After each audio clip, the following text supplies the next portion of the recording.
अभिवादन स्वीकार कीजिए ब्रजेश मिश्रा का और आप देखना शुरू कर चुके हैं द डिबेट।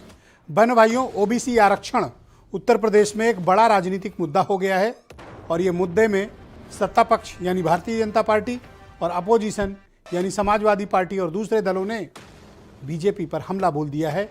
और आज मायावती ने भी आपात बैठक बुलाई अपनी पार्टी की और भारतीय जनता पार्टी के लिए काफ़ी कड़े शब्दों का इस्तेमाल किया है। तो क्या उत्तर प्रदेश में आरक्षण के इस मसले ने एक बड़ा राजनीतिक गुबार उत्पन्न कर दिया है और इसकी परिणति क्या होगी, हम आज परिचर्चा में इस बिंदु का उल्लेख करेंगे और इस पर विस्तृत परिचर्चा आयोजित करेंगे। बहन भाइयों, उत्तर प्रदेश में ओबीसी आरक्षण का मुद्दा दिनों दिन बेहद गंभीर राजनीतिक रुख अख्तियार करता जा रहा है। इस पूरे मुद्दे की परिणति क्या होगी ये आने वाले दिनों में पता चलेगी, लेकिन इस पर जो राजनीति हो रही है वो दिनों दिनों एक बड़ी और व्यापक होती जा रही है। सत्ता पक्ष की तरफ से क्लैरिटी पर क्लैरिटी देने की कोशिश हो रही है, लेकिन अपोजिशन ने इसको एक बड़ा स्कैंडल करार दिया है और इसके साथ इसके एविडेंस भी सामने रखे हैं।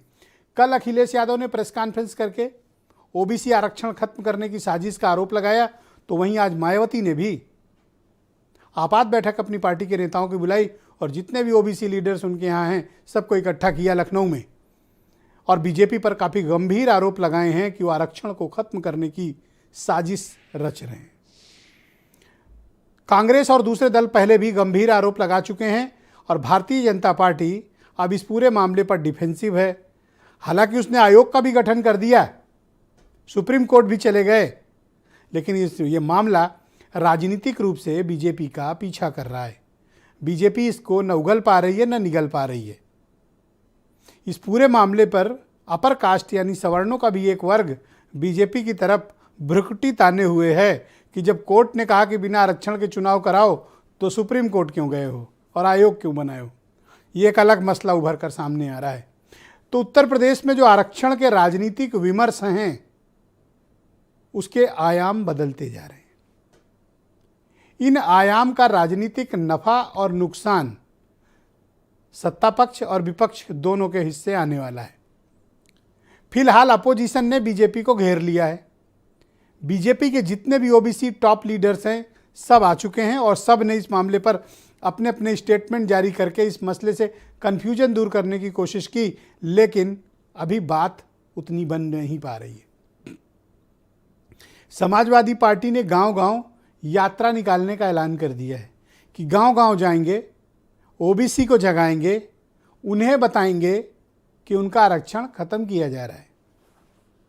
कांग्रेस भारत जोड़ो यात्रा के जरिए पश्चिम में संदेश देगी और बहुजन समाज पार्टी भी बूथ बूथ अपने वर्कर्स में यही संदेश भेजने जा रही। आज मायावती की बैठक में इन मुद्दों पर डिस्कशन भी हुआ। ये भूल थी या फिर ये स्कैंडल अनजाने में हो गया या फिर सरकार किसी तरह निकाय चुनाव करा देना चाहती थी और या अफसरों ने गुमराह कर दिया। कुछ तो हुआ, हाईकोर्ट का आर्डर सरकार के खिलाफ गया, अब बात सुप्रीम कोर्ट तक गई है, आयोग का गठन हो गया है।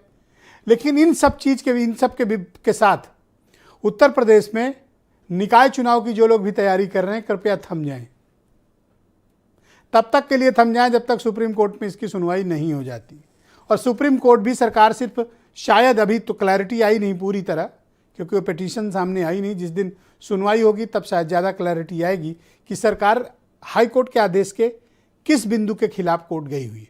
उम्मीद है कि तत्काल चुनाव कराओ वाले आदेश को रुकवाने के लिए ही कोर्ट गई होगी, तब क्लैरिटी होगी। लेकिन जो लोग भी निकाय की चुनाव की तैयारी में अपनी लागत लगा रहे हैं रुक जाएं, हमारी तो यही सलाह है। क्योंकि आरक्षण की प्रक्रिया को पूरा करने में बहनों भाइयों वक्त लगेगा। कल आयोग के चेयरमैन ने बोला भी कि 75 जिले जाएंगे।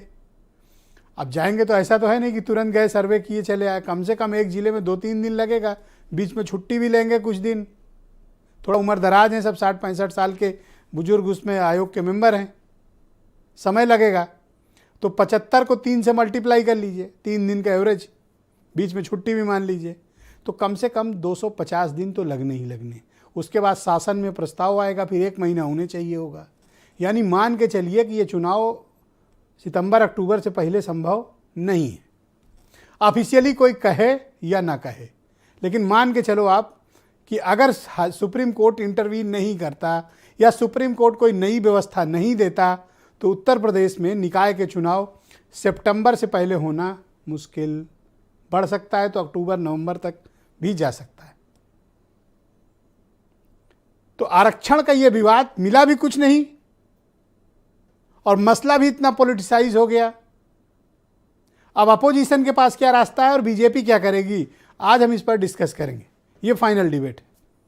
कुछ बयान सुन ले आप, फिर मैं इस पर चर्चा को आगे बढ़ाऊंगा। सरकार न केवल आरक्षण पे भेदभाव कर रही है बल्कि चुनाव से भी भागना चाहती है।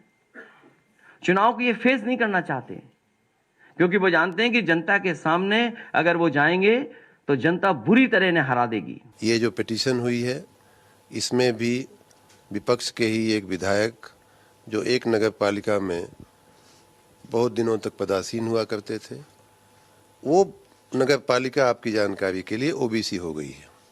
अब उन्हें समस्या हो गई। परिवारवादी सोच के लोग हैं और जो मुखिया की सोच होगी तो विधायक की भी होगी, उसी सोच के चलते ये समस्या उत्पन्न हुई है। लेकिन मैं देश की न्यायपालिका में हमें बहुत विश्वास।